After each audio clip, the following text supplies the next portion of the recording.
Boker Tov, on va commenter un passage de Parashat Shoftim qui est lié à la prophétie. Alors, il y a plusieurs sujets halachiques dans la Parashat de Shoftim, dont la Parashat donc, qui se trouve chapitre Yutret 18, verset 15, Tetvav. Page 1094 dans ArtScroll. Navi mikirbecha me'achecha kamoni yakim lecha Adonai Elohecha elav tishma'un. Un prophète du milieu de toi, d'entre tes frères comme moi, Hachem ton Dieu établira pour toi, c'est lui que vous écouterez. ככל אשר שאלת מעם אדוני אלוהיך בחורב ביום הקהל לאמור לא אוסף לשמוע את קול אדוני אלוהי ואת האש הגדולה הזאת לא יראה עוד ולא אמות. ויאמר אדוני אלי היטיבו אשר דיברו נביא יקים להם מקרב אחיהם כמוך ונתתי דברי בפי ודיבר עליהם את כל אשר אצוונו. Donc, traduction. Comme tout ce que tu as demandé à Hachem ton Dieu au Chorev, le jour du rassemblement, disant je ne peux plus entendre le voix de Hachem mon Dieu, et ce grand feu, je ne peux plus le voir, afin que je ne meure pas. Et Hachem me dit, ce qu'ils ont dit est bien, j'établirai pour un prophète du milieu de leurs frères comme toi, et je mettrai mes paroles dans sa bouche, il leur dira tout ce que je lui ordonnerai. Donc, c'est très intéressant déjà de noter un passouk explicite dans la Torah qui dit que l'origine de la prophétie des prophètes en général, c'est notre refus d'écouter en direct la parole d'Hachem au mont Chorev, c'est-à-dire au Har Sinaï. Lorsque Hachem voulait nous transmettre la Torah, les 10 paroles, en direct, on a dit non, on n'en peut plus, on a écouté 2, ça suffit, on n'en peut plus, on a trop peur, on est mort de peur, et ça c'est au sens littéral. Et là, Kadosh Baruch Hu a dit bon, très bien, mais sache que c'est définitif, quoi. Il y a un changement, un basculement définitif dans la façon de transmettre la Torah. À partir d'aujourd'hui, tu as décidé de te mettre des intermédiaires, et donc il y aura des intermédiaires.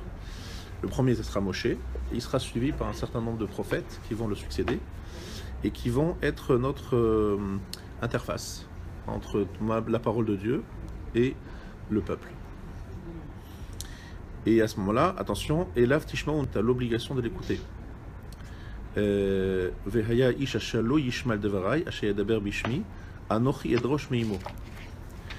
l'homme qui n'écoutera pas mes paroles, c'est-à-dire qui n'écoutera pas les paroles transmises par l'intermédiaire du prophète, évidemment en mon nom, je lui en demanderai des comptes. Achanovi anavi asher yazil ledaber davar bishmi et asher lo tzivitiv ledaber vasher yedaber beshem Elohim acherim umet anavi hahu. Mais le prophète qui, d'une façon préméditée, qui prononcera sciemment une parole en mon nom que je ne lui ai pas dit, pas ordonné de dire, ou qui parlera au nom des dieux des autres, ce prophète mourra. Et lorsque tu diras en ton cœur, comment saurons-nous reconnaître la parole que Hachem n'a pas prononcée?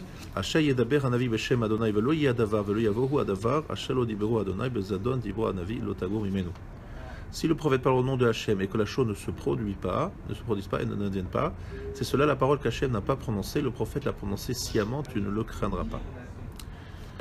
Donc ici, le problématique est d'une problématique fondamentale qui est celle du faux prophète. Un prophète qui doit être mis à mort parce qu'il prononce une prophétie qui n'a pas été dite par Hachem.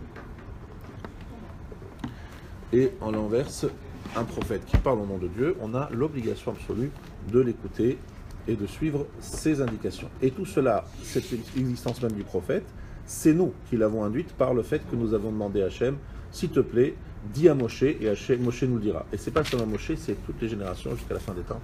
Enfin, la fin des temps, non, parce que le prophétie a disparu. C'est à partir de là que la prophétie, entre guillemets, s'est installée, selon toujours le passouk explicite du chapitre 18 dans Parashat Shoftim. J'ai devant moi le Or HaChaim HaKadosh, Rabbi Chaim Ben Attar, qui pose quelques questions sur ce que nous venons de lire. Tzarich ladat, omro ach hanavi asher yazid. Le mot ach est un mot en trop. Où se trouve ce mot ach? Chapitre 18, toujours verset 20. Ach hanavi achel yazid. Alors ach, mais le prophète qui prononcera sciemment. Pourquoi ce mot ach est-il nécessaire? Deuxième question du Or HaChaim HaKadosh. V'chitoma bilvavcha sheyidaber lo yadavar pshita shim lo yema shetziva shelo diber Hashem adavahu. Il dit que c'est évident que s'il prononce et il dit il y aura et il n'y a pas, bah, c'est une évidence que ce n'est pas ce qu'Hachem lui a dit. Puisqu'il a dit au nom d'Hachem il y aura cela, cela ne s'est pas passé, bah, c'est une évidence que ce n'est pas le prophète attendu. Troisième question. Hachem Yedaber Beshem Hachem. Celui qui parlera au nom d'Hachem. Juste avant c'est écrit Hachem Yedaber Bishmi, celui qui parlera en mon nom. Et là c'est Diber Beshem Hachem.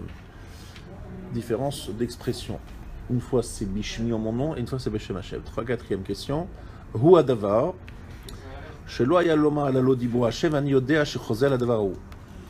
Pourquoi répéter et nous dire Hu Adavar Shelo hachel lo dibur Hachem? J'ai bien compris cela en regardant l'ensemble du passouk, c'est un verset en plus. Sans rentrer trop dans le détail technique, je vais rentrer dans l'explication que donne ici le Or HaChaim HaKadosh, qui est basée sur une histoire juive, une époque de Melachim Aleph, chapitre 22. Chapitre Aleph, Melachim Aleph, les rois, 1, verset, chapitre, 22, je ne vais pas donner le nom du verset, et que selon le Or HaChaim HaKadosh, cet passage de la Torah s'éclaire d'une façon particulièrement on va dire brillante, en relisant ce chapitre 22 de Melachim, des rois. Plus en étudiant la Gemara Sanhedrin, page 89. Voilà, ça ce sont les sources pour pouvoir comprendre ce passage que nous venons d'étudier. Alors, reprenons un peu l'histoire de Yehoshaphat, le roi Yehoshaphat et le roi Achav. Ça vous dit quelque chose? Yehoshaphat, roi de Judée, et Achav, roi d'Israël. Pendant la guerre de Ramoth Gilad. La guerre de Ramoth Gilad. Alors je ne sais pas si vous connaissez tous parfaitement le Tanakh. Donc il va falloir faire peut-être un petit peu de rappel nécessaire, rappel à l'ordre, un rappel surtout historique. Parce que peut-être les choses, et puis aussi il y a la lecture des Chachamim. C'est pas toujours la même que celle de certains. Alors, de quoi s'agit-il? De quoi parle-t-on? Alors, évidemment, c'est exactement un commentaire dans cette Gemara des psukim que nous avons expliqué là, que nous venons de lire. Hein. L'explication se trouve ici, entre autres. Alors, je vous invite à lire toute la page 89, vous le ferez à la maison. Mais on va vous donner quelques lectures d'une partie du passage. Alors... il y a un homme qui s'appelle Tzidkiya ben Kenaana. Pourquoi est-ce qu'on a besoin d'une prophétie? Parce qu'il s'agit de savoir si on va partir en guerre. Avant d'aller en guerre, ils avaient l'habitude de consulter les prophètes. Et donc, ce monsieur, Tzidkiya ben Kenaana, fait partie des prophètes consultés et qui dit des choses très encourageantes. Très encourageante à Achav en lui disant vas-y Achav, tu peux y aller, c'est bon, tu vas réussir. Il y en a un autre qui s'appelle Hanania ben Azur, qui est également un prophète qui dit des choses fausses. Alors pourquoi? Qu'est-ce qui se passe exactement ici? En fait, Achav doit mourir. Il doit mourir. Mais pour qu'il puisse mourir, il faut qu'il puisse être encouragé à aller en guerre. Parce qu'il doit mourir d'une certaine façon. Alors, le verset nous dit, Vayomer Hachem, Hachem s'adresse à son entourage céleste. Il dit, Mi yefatet achav ve'ya'al ve'yipol beramot Gilad. Qui montrera, qui va séduire Achav et lui dira d'aller à Ramoth Gilad pour qu'il tombe là-bas. Je veux que quelqu'un se dévoue pour séduire Achav. Il y a un esprit qui sort, on ne sait pas qui c'est cet esprit. Il se tient devant Hachem. Il dit, moi j'y vais.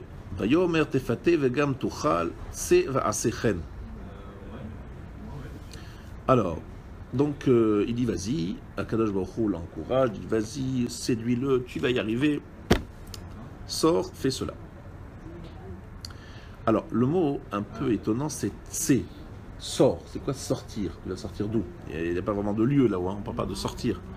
Amar Rav Yehuda maïtse, qu'est-ce qu'il lui a dit? Ça veut dire quoi tsé? Tsé mimchitsati, sors de ma mechitsa, sors de l'endroit dans lequel je me trouve. Pourquoi?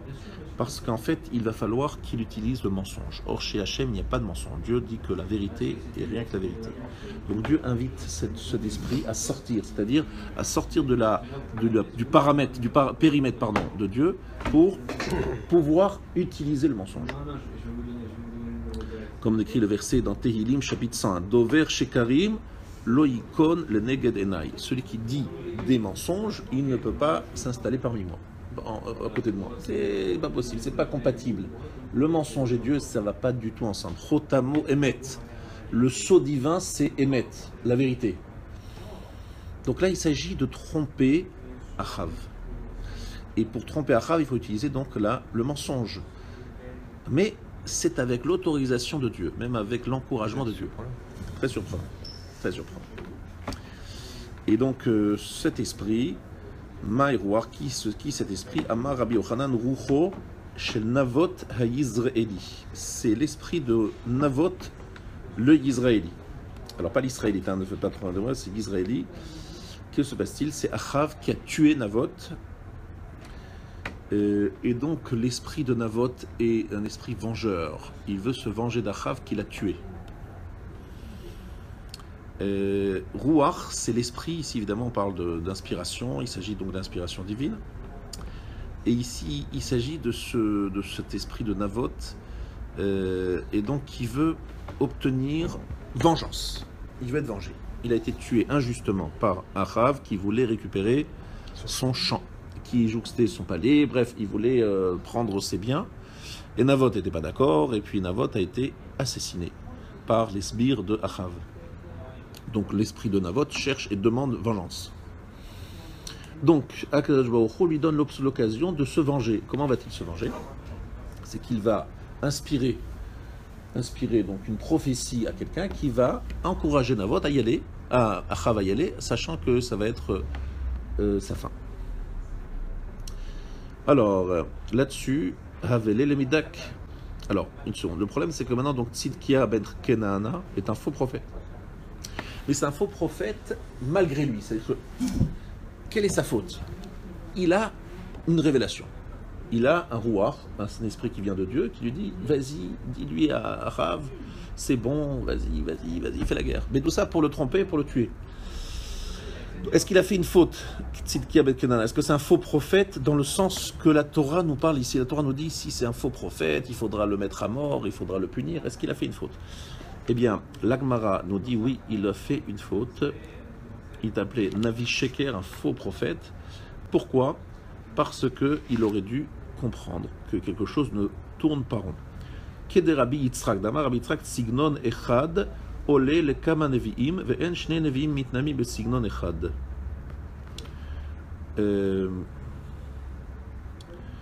On ne peut pas trouver de situation. C'est très très intéressant ça. Ce que je vais vous expliquer maintenant, développé par le Maharal, le Ramchal, etc. Sefer Karim. Lorsque un Shem envoie un message, il envoie un message à des prophètes, les prophètes le décodent chacun à sa façon. Chaque prophète, il a ses capacités intellectuelles qui lui sont propres, il a sa sensibilité. Et lorsqu'il capte la prophétie, il est impossible que deux prophètes parlent de la même façon. Ils ont entendu la même prophétie, mais ils ne l'expriment pas de la même manière. Parce qu'ils ont chacun des natures différentes. Et Hachem ne sait pas, ce qu'il faut bien comprendre, c'est que le message divin se marie, se mélange, il y a une vraie osmose qui se fait entre le prophète et la parole de Dieu. Et la parole de Dieu, c'est pas comme un élément qui vient comme ça, étranger, qui est posé dans ma tête et je répète, comme une cassette vidéo, comme un CD, comme un enregistrement. Non, c'est quelque chose qui me pénètre et après, moi, je le transmets avec mes mots, ma sensibilité. C'est vrai des vrais prophètes aussi, ça? C'est vrai pour les vrais prophètes, ouais. Les vrais prophètes, et les faux, ils n'ont pas la même présentation des choses, même s'ils disent la même chose. Donc s'il y a deux vrais prophètes, il peut arriver qu'il y ait deux vérités. Non, parce qu'ils ne disent pas des choses contradictoires. Ils disent des choses avec des sensibilités, des présentations différentes. D'ailleurs, vous le voyez vous-même, lorsqu'il y a des rabbins qui parlent du même sujet, mais ils ne les présentent pas du tout de la même façon, chacun. Ils ont, chacun d'entre nous, on ne répète pas, même si on redit le même Dvar Torah, on sent qu'il y a une sensibilité différente, on appuie sur d'autres choses, on apportera d'autres paraboles, d'autres images, d'autres machins. On va utiliser d'autres présentations, selon notre nature. Et si on répète comme des imbéciles exactement les mêmes mots par cœur, vous dites, bon, celui-là c'est gentil, mais quoi? Il répète les mots à mot, il est fidèle, oui, mais bon, il n'a pas compris. Si vous avez besoin d'entendre la parole, le timbre de voix, la sensibilité, la présentation, les mots utilisés. Même Moshe aurait pu interpréter par sa sensibilité à lui. Alors. Voilà. Alors, est-ce que Moshe, il fait partie de ce groupe? Je n'ose pas trop m'exprimer parce que quand même Moshe, il a un statut exceptionnel. Il est unique en son genre. Mais les prophètes qui ne sont pas Moshe, ils ont une présentation. C'est pas possible qu'ils se disent exactement les mêmes mots et la même présentation. Ce n'est pas des prophètes. Moi, ça me parle beaucoup parce qu'en fait, ça veut dire que la parole d'Hachem, elle doit se marier, se confondre avec ce que nous sommes. Et si on est là que des robots qui répétons par cœur, mot à mot, on est un robot, on n'est pas un prophète. Donc lorsque Tzidkia ben Kena, monsieur Tzidkia ben Kenaana, qui est un faux prophète. Pourquoi il est faux prophète? Parce qu'il n'a pas compris, il n'a pas réalisé quelque chose d'évident. Il est répété les mêmes choses, les mêmes mots, les mêmes expressions, etc. Pas analysé le message, on va dire. Il aurait dû comprendre qu'il y a un problème là. S'il voit que plusieurs personnes disent la même prophétie, mais de la même façon, il aurait dû dire il y a anguille sous roche. Il y a un problème. C'est que c'est pas une prophétie, c'est qu'il y a un problème. Et comme il n'a pas saisi ce problème, on lui reproche. On dit tu étais un faux prophète. Quoi faux prophète? C'est Hachem qui a demandé à cet esprit qui s'appelle Navot, l'esprit, l'âme de Navot, d'inspirer, qui a donné sa permission. Oui, mais tu aurais dû comprendre qu'il y a anguille sous roche, qu'il y a un problème. Vous allez comprendre la suite parce que vous allez comprendre qu'il va y avoir une problématique. On ne peut pas l'assimiler non plus à un faux prophète qui aurait dit quelque chose que Hachem, qui n'aurait rien entendu et qui aurait dit des choses sans... Là, il y a peut-être une petite nuance à faire avec... Non, c'est que toute prophétie est en fait un message codé qui nous arrive et l'homme doit travailler ce message. Il a un message et il doit le travailler, il doit le présenter de certaine façon. Il doit le présenter à sa façon. S'il voit qu'il répète exactement la même chose que son collègue, c'est que c'est un problème. Il y a un problème. Rappelez-vous le terme utilisé par la Gemara. En shne nevi'im mitnab'in besignon echad. Deux prophètes n'ont pas de névoie, de prophétie, besignon echad, dans une seule expression, sous une forme expressive. C'est pas possible qu'ils s'expriment exactement de la même façon. C'est pas possible.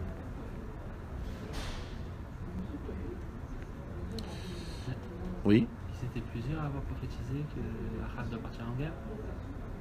Oui. Nombreux, très nombreux à dire oui, il faut y aller, c'est bon, tout va bien se passer, etc. C'est avec Yoshaphat, là. Alors voilà, justement, la Gemara nous dit que peut-être que Achav ne connaissait pas ce principe, enfin, ou que Tzidkia ben Kenaana, enfin, que les gens ne savaient pas cette halakha, quoi. Il dit Yehoshaphat c'était un roi tzaddik, un tzaddik chacham, Hava Hatam, il était là-bas, avec Amar le il leur a dit, Dirti Vayom Yehoshaphat en po navi lachem od. Yehoshaphat dit, mais est-ce qu'il n'y a pas encore un autre prophète? Pourquoi est-ce que Yehoshaphat pose cette question? Pourquoi est-ce qu'il cherche encore des prophètes? Ça va, il y en a plusieurs qui ont dit la même chose. Il n'est pas rassuré, Yehoshaphat. Pourquoi il n'est pas rassuré? Parce que justement, il leur dit, mais c'est bizarre ce qui se passe là. Très très bizarre. Il a entendu 400 prophètes, il était quand même 400. 400 prophètes, d'ailleurs 400 c'est un chiffre qui n'est pas toujours très positif, puisque c'est les 400 hommes qui accompagnent Esav. Alors il demande encore quelqu'un d'autre. C'est 400, ça va. 400 prophètes qui disent la même chose. Tu dis bon, c'est bon. Qu'est-ce que ça faisait encore d'un autre? C'est que Yehoshaphat il dit ça va. Il y a quelque chose qui est bizarre ici, très très bizarre. Ils disent les mêmes choses, les mêmes mots, les trucs. Donc Yehoshaphat était dérangé et il l'a dit. Et donc tout le monde a entendu ce que Yehoshaphat avait comme remarque. Amar le haïka kolane. Il y en a 400. Lui dit Achav à Yehoshaphat. Qu'est-ce que tu veux encore? Amalekar Mekublani Mibet Aviaba, j'ai reçu de la maison du père de mon père, Signan, donc de mon grand-père, Signan Echad Ole le Kama Nevi'im, Ve'en Shne Nevi'im Itnamlim Be Signan Echad. C'est pas possible qu'ils disent tous la même chose, de la même façon. Alors, Hanania ben Azour, que je citais tout à l'heure, c'était à l'époque de Yirmiyahu. Et lui, il prophétisait évidemment le contraire de Yirmiyahu. Là, nous sommes avec Tzidkiya ben Kenana. Alors, maintenant, la suite de cette histoire. Que s'est-il passé puisque Yehoshaphat cherche un autre prophète? Qui trouve-t-il? Vous savez qui l'a trouvé? Alors, il a trouvé un homme qui s'appelait Michiyahu. Mais Michiyahu, il ne plaît pas trop à Achav. Vous savez pourquoi? Non. Michiyahu, c'est un vrai prophète. Et lui, il a dit la vérité à Achav. Mais pourquoi? Parce que Achav, il savait que ce monsieur, il était toujours contre lui. Il avait l'impression qu'il était toujours contre lui parce qu'il disait la vérité en face. Les autres, c'était des vendus. Et lui, c'était un vrai prophète. Et il n'était pas content du tout de ce qu'il lui disait. Donc, lorsque Yehoshaphat fait venir Michiyahu, Achav n'est pas content. Et d'ailleurs, c'est ce qui se passe. Michiyahu, il dit à Achav la vérité. Et donc là, ça ne lui plaît pas parce que la vérité, c'est qu'il va mourir lui seul. Le seul victime de cette campagne, ce sera Achav. Et comment va-t-il mourir? Par inadvertance. Quoi, par inadvertance? C'est quelqu'un qui va lancer une flèche qui va tomber juste sur Achav qui s'était déguisé, parce qu'il ne voulait pas qu'on sache que c'est le roi. Donc il s'est déguisé en simple soldat. Et il y a eu une flèche qui est tombée, qui est partie par quelqu'un de précis, mais bon, peu importe, et qui l'a touché, et il n'y a que lui qui est mort. Il n'est pas mort tout de suite d'ailleurs, il est mort après les épreuves. Maintenant, le Or HaChaim HaKadosh, il pose une question. Michiyahu, au début, faisait la même prophétie que les 400 autres. Et puis tout d'un coup, il change d'avis et il dit le contraire. Caché le Michiyahu, lama bitel atzat Hashem. Comment est-ce que Michiyahu peut-il aller à l'encontre de l'intention d'Hachem? Hachem, il veut tromper Achav. Donc c'est vrai que Michiyahu, il doit dire la vérité. Mais en même temps, c'est la volonté d'Hachem de dire un mensonge. Donc qu'est-ce qu'il fait Michiyahu? Il dit la vérité à Achav, mais en faisant cela, il casse, on va dire, il va à l'encontre de la volonté de Dieu de tuer, de faire mourir Achav dans cette guerre. Donc il a dit qu'il allait mourir. Oui, il lui a dit qu'il allait mourir, exactement. Ce qui est le contraire de ce qu'Hachem, il veut le tromper. Il veut qu'il aille à la guerre. Si tu dis qu'il va mourir, il ne va pas y aller. C'est pour ça qu'il s'est déguisé. Parce qu'il a entendu la prophétie de Yirmiyahu.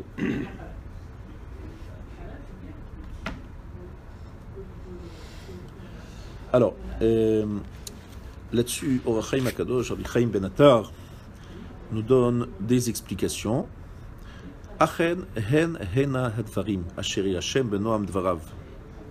Voici l'explication du Or HaChaim HaKadosh.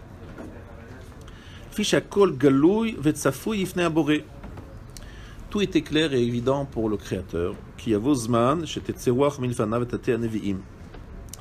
Il savait qu'un jour, un esprit sortirait de devant lui et tromperait les prophètes. Bien que ces 400 prophètes diront des mensonges, im kolze anusim hem. Ils étaient anusim, c'est-à-dire un cas de force majeure. Lazek shebal et savot onesh hanavi ikdim amar ach hanavi ach mi'et navi kayotse bazé sheidaber davar velo yakum velo yamut. Donc ici dans le verset que nous venons de lire, chapitre 18 verset 20, ach hanavi ashayazid edaber davar bishmi, mais le prophète qui, sciemment, parlera et dira une chose en mon nom, est à cher l'autre civiti le daver, que je n'ai pas ordonné de dire. Le mot ach nous posait problème. Pourquoi le mot ach? Mais. Et il dit effectivement, on vient exclure. Ach mi'utu. Ach, ça vient pour introduire une exclusion. Laquelle? Il dira quelque chose qui ne se passera, mais il ne mourra pas. Parce que le seul qui va mourir, c'est quelqu'un qui fait volontairement, c'est-à-dire c'est un prophète qui sait parfaitement qu'il dit des mensonges, et il dit sciemment un mensonge au nom de Dieu, celui-là va mourir.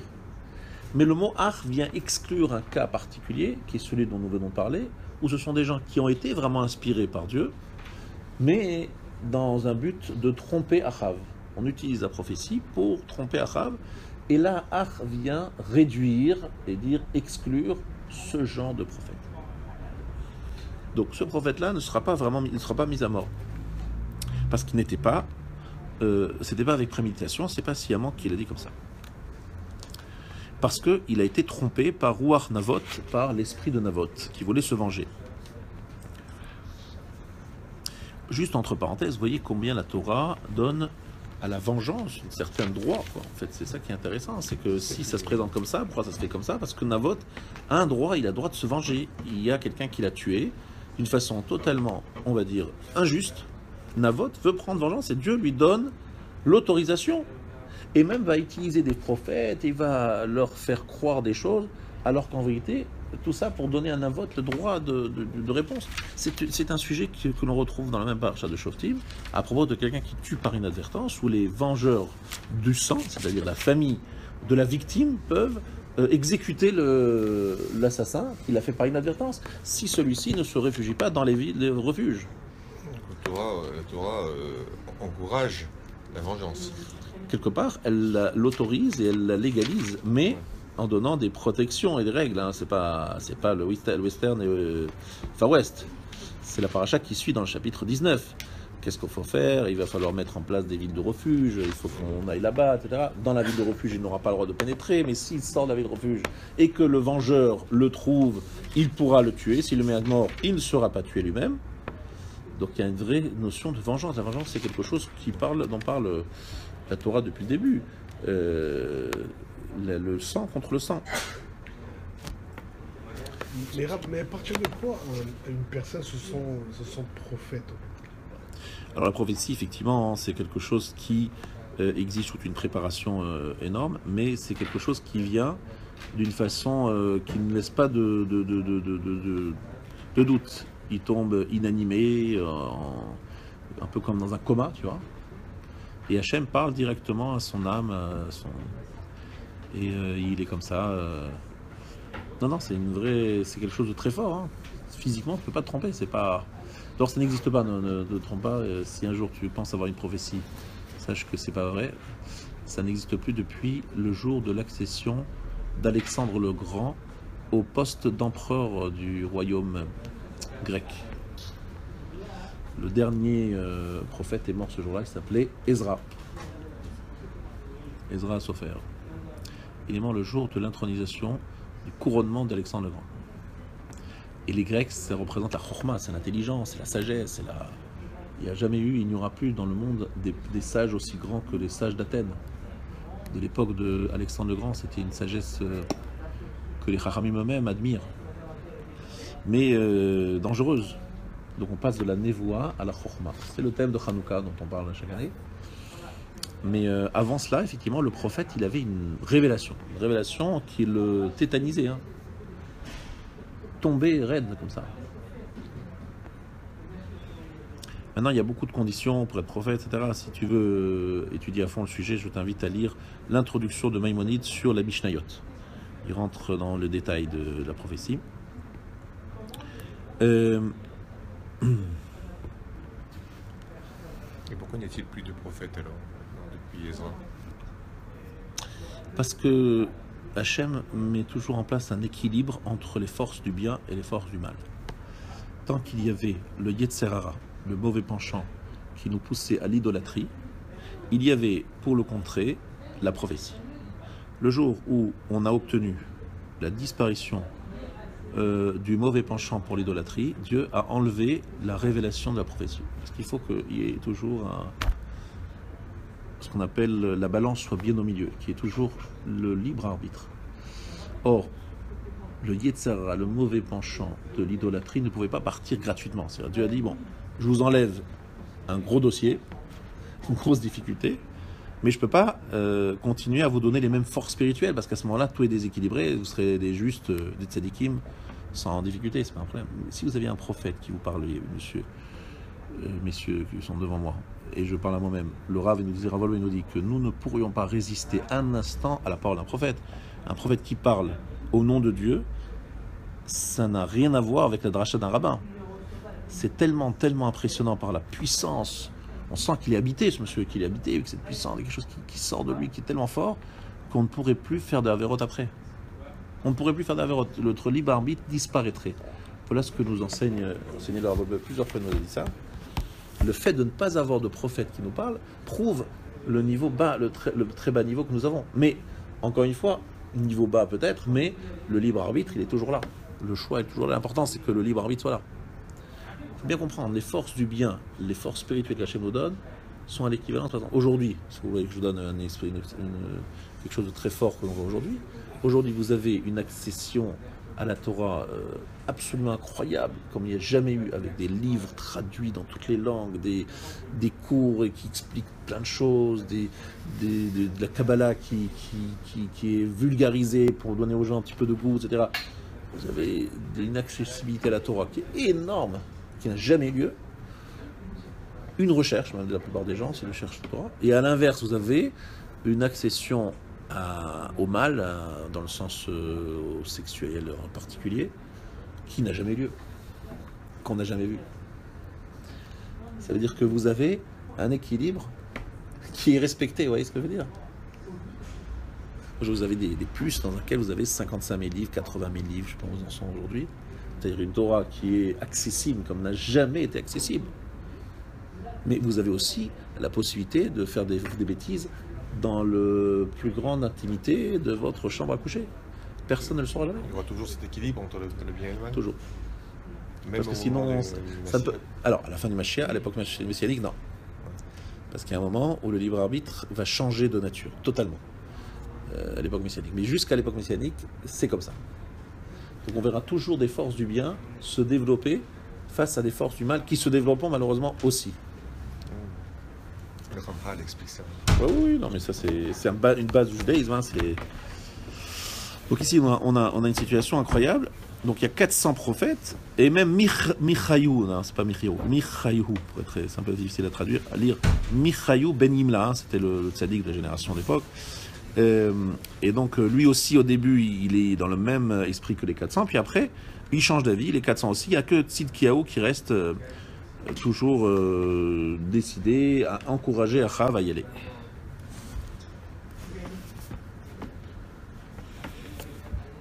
Mais quand même, cette histoire de Naboth, elle est un peu bizarre parce que si quelqu'un se fait tuer, il demande vengeance dans les cieux, on n'est pas sorti de l'auberge.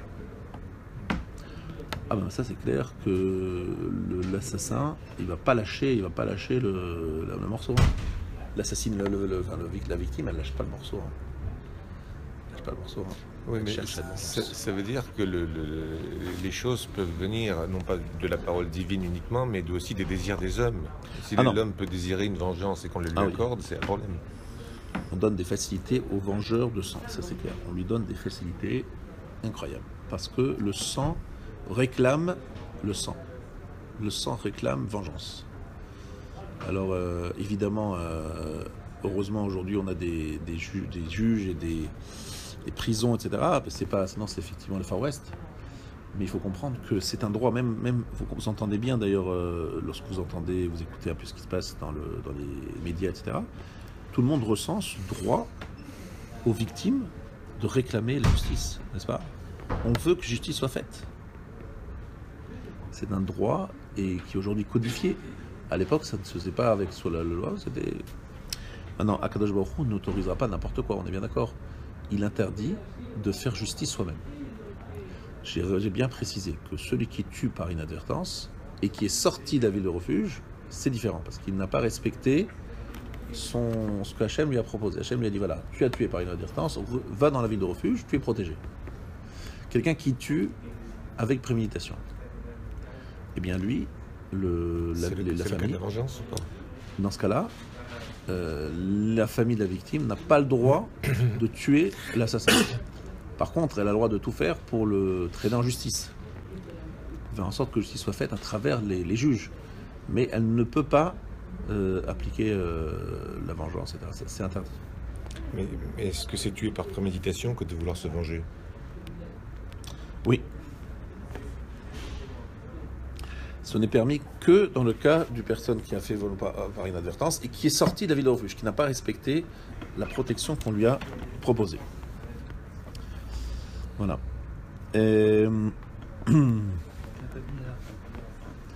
Pardon? Moi j'aurais dit le contraire. Personne aurait plus envie de se venger quand c'est fait volontairement. Voilà. Exactement. Mais quand quelque chose est fait volontairement, le problème est le suivant, c'est que s'il n'y a pas de justice, parce que faut tuer volontairement, si c'est évident qu'il a tué volontairement, si c'est clair, c'est net, etc., dans ce cas-là, il faut absolument que ça passe par un tribunal. Pourquoi? Parce que si tu passes pas par un tribunal, on rentre dans un système, mais alors un système qu'on appelle le Far West, quoi. C'est la loi de la jungle, hein. C'est la loi du plus fort, je vais tuer celui-là, etc. Et le gros problème qu'on a aussi, c'est que les gens vont croire que celui-là, il a tué, sans avoir de preuves. Très dangereux, ça, parce que les gens, des fois, ils disent, c'est sûr que c'est lui qui a été, c'est l'assassin, c'est lui. Mais il faut être sûr que c'est vraiment lui. Tu imagines, si chacun peut faire sa justice, ils vont décider, parce que ce monsieur, il était déjà en bisbise avec la famille, etc. Donc c'est sûrement lui qui a tué. Impossible. Il faut des juges, des témoins, etc. Il faut... Ce que je veux dire, c'est au contraire. Lorsque quelqu'un a tué par inadvertance et qu'on pense que c'était volontaire, c'est extrêmement dangereux de laisser la place à chacun, parce que là, les gens, ils vont faire n'importe quoi. Mais même dans le cas de tuer par inadvertance, il y a des règles, il y a des lois, il y a des beddines, etc. Ça se fait pas n'importe comment. Alors, dans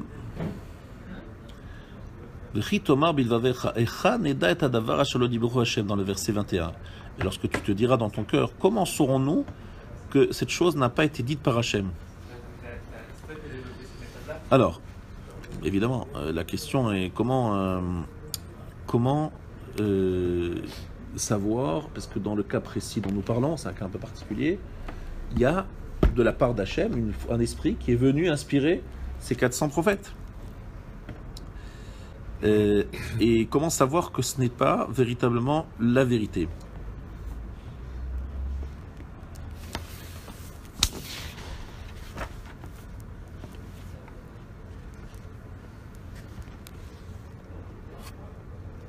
Alors ici, regardez bien ce que nous dit le Or Chaim Kadosh.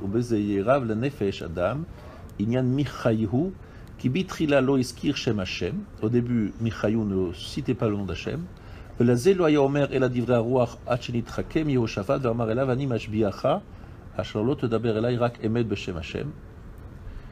Alors, après, d'abord Michayahu, donc le tzaddik de la génération de cette époque, nous dit voilà la prophétie, mais il ne dit pas au nom d'Hachem. Puis Yehoshaphat s'adresse à lui et dit je te fais jurer, c'est-à-dire je te conjure, ne parle que la vérité au nom d'Hachem.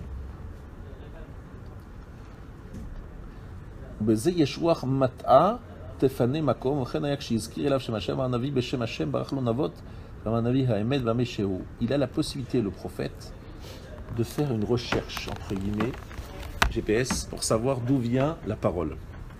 Il dit, je veux écouter Shem Hashem, le nom d'Hachem.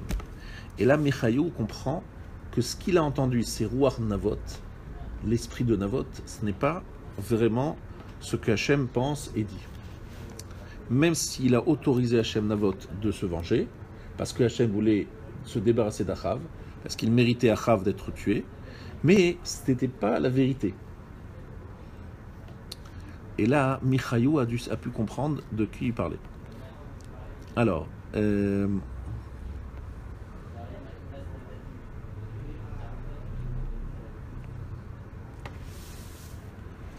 donc, ce que je voudrais ici résumer en quelques mots, ce que dit ici le Or Chaim Kadosh, c'est qu'il veut dire que dans la paracha que je vous ai lu tout à l'heure dans le chapitre 18, à la fin du chapitre 18, c'est une paracha qui, d'une façon entre guillemets allusive, nous parle d'une situation où il y a un prophète qui ne dit pas la parole d'Hachem, mais qui dit une parole qui a quand même un sens, qui est quand même voulue par Hachem.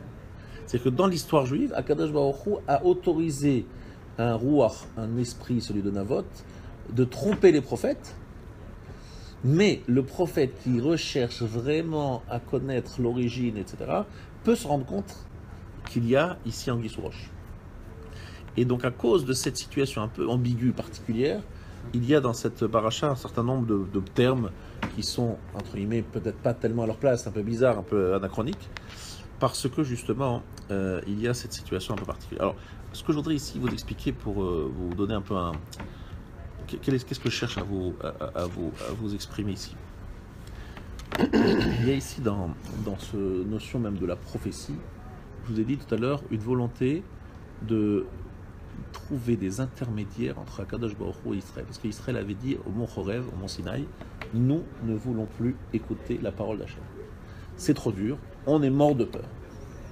Alors on a mis Moshe en intermédiaire. Et depuis ce moment-là, les prophètes continuent le travail de Moshe.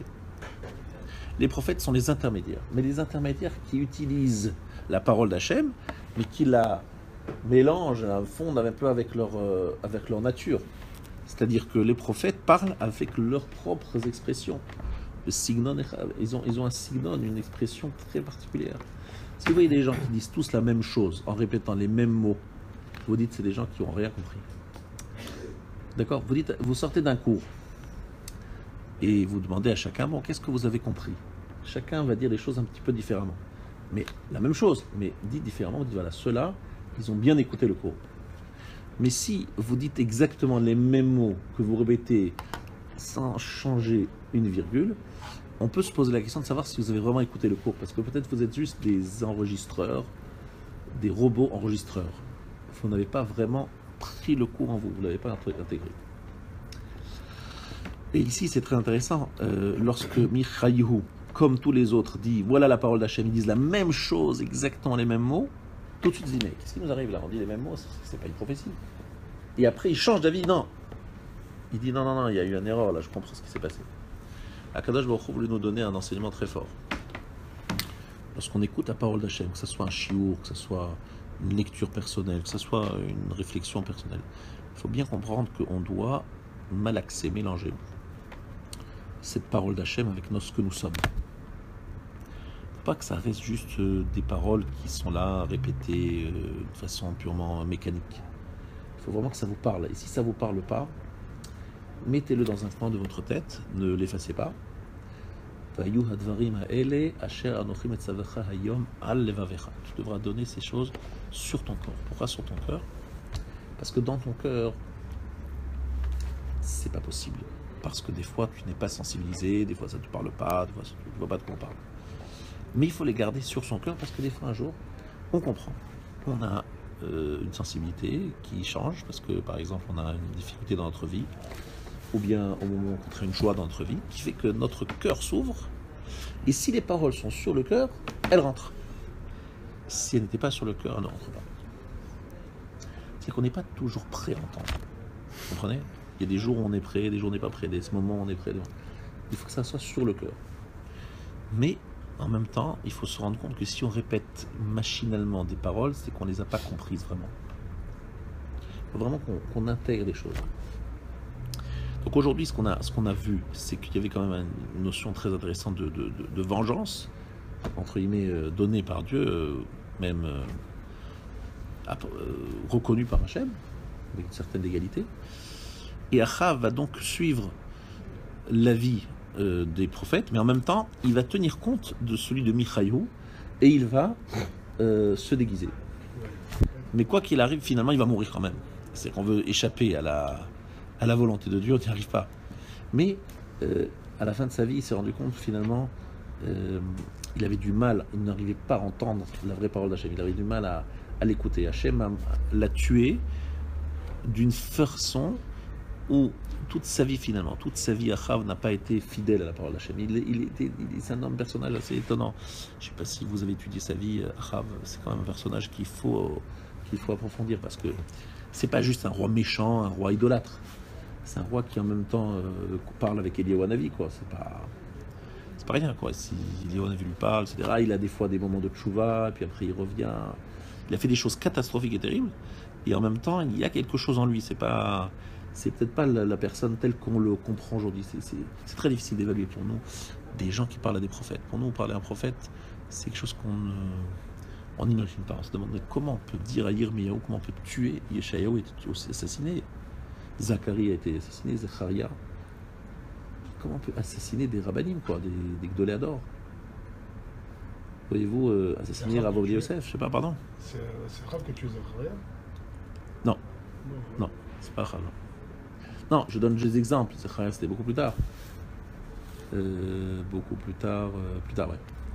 Mais pour te dire que on est dans une période comme les gens, ils sont là, ils ont le Beth Amikdash, ils ont des prophètes, et ils veulent pas les écouter. Nous ça nous paraît, je sais pas, ça nous paraît incroyable. C'est des gens religieux, des gens qui sont sur Shabbat, tu vois, qui font Nida, Kashrut, hein, c'est pas des gens qui débarquent, quoi. C'est pas des ignorants. Est-ce que tu arrives à comprendre ça? Tu n'arrives pas à le comprendre parce que tu n'as plus du tout la même situation, tu vois, c'est pas comparable. Est-ce que tu peux imaginer qu'un Bachor Yeshiva aujourd'hui, il va être attiré par le socialisme, le communisme? Ça ne veut plus rien dire aujourd'hui. Plus personne n'est attiré par le communisme, à part quelques mélanchonistes qui essaient de trouver une triate à médecine pour Trotsky et compagnie. Mais sinon, tu n'as pas de personne. Ça n'intéresse plus. Et puis un Bachor Yeshiva, il ne va pas dire « Ah tiens, je vais devenir communiste ». Ça ne veut rien dire, personne ne ça.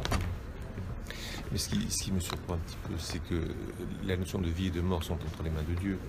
Dieu a-t-il besoin de passer par la vengeance d'un homme qui aspire à sa vengeance pour arriver à la mort d'une personne? Nous sommes tous mortels, c'est Dieu qui choisit le moment. Alors, lorsque Hachem envoie une punition d'une façon bien précise, c'est que c'est exactement Mida Keneged. Il veut donner une leçon. Et la leçon ici, c'est que Achav est un être justement qui a joué tout le temps dans sa vie avec la prophétie. C'est-à-dire, il écoute pas, il veut écouter, il veut pas écouter. Il est comme ça entre les deux, il est entre deux eaux. Vous comprenez? Il est sensible au prophète. Il est très sensible à la prophétie. Il y a des preuves dans sa vie. Et en même temps, il a du mal à l'accepter. Il a du mal à se plier. Il a du mal à... Donc il est comme ça dans ce combat interne qui fait que sa mort va être, encore une fois, un exemple de sa vie. Il va être dans un combat. Voilà. Je me suis posé la question pourquoi d'après il peut partir en guerre pour être tué. Il pourrait mourir n'importe comment. Il y a 5 millions de façons de le tuer. Hachem lui envoie une épidémie, il meurt, etc. Non, il fallait qu'il meure par l'épée, par le glaive, par la flèche, parce qu'il avait tué Navot. Donc c'est un assassinat, et donc il doit être assassiné. Et puis il faut que Navot puisse avoir, parce que Navot c'est un grand sadique, donc qu'il ait un petit peu de nacha, de se dire voilà, ça y est, je lui ai rendu la monnaie de la pièce. Il le méritait, il a le droit dessus. Donc ça aussi, c'est important. Il fallait que ça se passe par des prophètes, parce qu'avec les prophètes, il y a toujours eu des problèmes. Achav, il croit pas, il a besoin, il a besoin, parce qu'Achav, il a besoin de se rassurer. C'est lui qui a appelé le prophète. Il a dit, dites-moi, les prophètes, est-ce que j'y vais pas. Donc il va consulter un prophète. C'est ça qui est dingue. Yoshavat, c'est un joueur de sadique, qui s'associe à Achav aussi. C'est quand même incroyable. Donc on a quand même un personnage très fait d'ombre et de lumière, vous voyez. Et sa mort, c'est un mélange de trucs, on ne sait pas, c'est la parole d'Hachem, pas la parole d'Hachem, c'est ce qu'il veut, ce qu'il veut pas, on ne sait plus très bien où on est, parce qu'on veut nous dire, c'est ça le personnage, c'est un monsieur plein de mélanges et de contradictions, vous voyez ce que je veux dire, c'est ça le problème, c'est qu'on a vraiment une situation qui est complètement anachronique et bizarre. Mais est-ce qu'on a bien répondu à la question, comment reconnaître si c'est un vrai ou un faux prophète? Alors on n'a pas répondu à cette question, parce que pour cela, il faudrait faire un shiur entier pour expliquer comment trouver et prouver que cet homme est un vrai prophète. On n'a pas aujourd'hui développé cela. Ça demanderait effectivement tout un shiur, je pense, qui est nécessaire. Mais il faut bien comprendre que la paracha de Shoftim est une paracha quand même qui parle pas seulement du prophète, elle parle du roi, elle parle du Kohen, elle parle des autorités en général, de tous ceux qui sont là pour nous orienter. Donc la paracha de Shoftim, c'est ça, les juges, c'est l'autorité, etc. Et le vrai sujet de Shoftim qu'il faut vraiment développer, c'est de voir comment organiser la société à l'époque du Beth Amikdash. Comment on organise une société? Qui c'est qui gère, etc. Il y a là-dessus toute une longue explication du Drashot Haran qu'il faut bien maîtriser. Bon, mais ça on en parlera Shabbat. Mais c'est vrai que c'est un sujet qui est très important. Comment la vie doit se passer, comment idéalement une société s'organise selon la Torah, qui demande tzedek, la justice parfaite. Aujourd'hui, c'est tout le temps des erreurs judiciaires, des problèmes judiciaires, c'est tout le temps le sujet. C'est difficile quand là j'arrivais à la voiture, tu as pas vendu la nouvelle, le patron de la lutte Ouais, anti-drogue drogue. et a été incarcéré pour. C'est lui le principal trafiquant. Incroyable. Non, il a facilité. Il a facilité. cool. Il a Oui, voulu mais- faciliter. Il a utilisé oui. des méthodes qui ont été au-delà de ce que la loi permet, en pensant bien faire, mais voilà. C'est-à-dire que la société elle s'écroule quand t'as ça. C'est ce que tu disais, comment C'est ça. organiser les sociétés quand Exactement. Et effectivement, le problème, c'est que les rabbinim ont un arsenal répressif qui est très limité. Parce qu'il faut avoir 2 témoins et qui disent la même chose et qui ont prévenu l'assassin, par exemple, si on parle d'assassinat, juste avant qu'il fasse son acte et qu'il ait répondu à Falpiken, malgré tout, je le ferai. Bon, bref, c'est un cas. très quasiment. C'est pas possible. Ça Ça peut- tombe jamais dedans. Ça peut arriver, mais c'est tellement difficile à imaginer. Alors qu'est-ce qu'on fait? Qu'est-ce qu'on fait lorsque tu as une société où les assassins, ils sont protégés, puisque tu les protèges. Ils savent très bien, s'il n'y a pas 2 témoins, bah, ils tuent 100 témoins, c'est tout. Hein, comment tu fais? Alors le Drashotaran répond que c'est le roi qui doit intervenir. Le roi a régulé un petit peu la problème, parce qu'il avait un droit de vie ou de mort. De temps en temps, il faisait un petit peu de nettoyage. À partir du moment où il s'arrangeait pour que l'assassin, reconnu comme tel, après il faut voir sous quelle forme, etc. Mais il exécutait les gens quoi, pour rééquilibrer. Mais la justice ne peut s'appliquer que si toutes les règles sont respectées. Tzedek. Ça doit être. Si on dit le Beddin te met à mort, il faut que la chose soit béton. Donc 2 témoins, c'est béton. Mais 2 témoins qu'on a vraiment cuisinés. Hein. On les isole les uns des autres, on les cuisine à fond. Et à ce moment-là, voilà. Après, avant, non, c'est pas possible. Il faut pas moins que ça. Voilà, Rabotai, on a un petit reprise. Shabbat Shalom. Vous avez débat tout à l'heure avec le mot ar, mais. Très bien. C'est-à-dire que les Nébim à l'époque de Achab, eux, ils faisaient partie du mais, ça veut dire qu'ils étaient pas